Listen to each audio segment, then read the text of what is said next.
జీవితాన్ని ఫ్యూచర్ని ఎలా చెప్పగలిగాడు?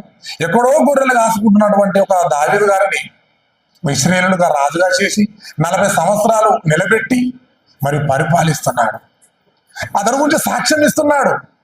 ఇతడు నా ఇష్టానుసారుడైన మనుషుడు, నా ఉద్దేశాలని నెరవేర్చగలడు అంటున్నాడు. ఇంతకీ దేనిని బట్టి చెప్పిండు అని అంటే కీర్తనల గ్రంథం 1వ అధ్యాయం 2వ వచనం చదవండి.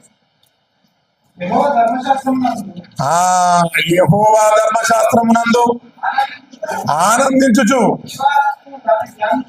దీవారాత్రములు ధ్యానించువాడు ధన్యుడు.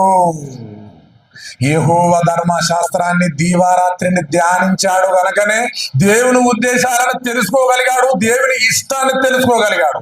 మొట్టమొదటిగా దేవుని ఉద్దేశాలు తెలవాలి అంటే నువ్వు దీవారాత్రములు బైబిల్లో చదవాలను. ఆయన ఇష్టమంతా ఇందులో రాయించాడు. ఎవరో చెబితే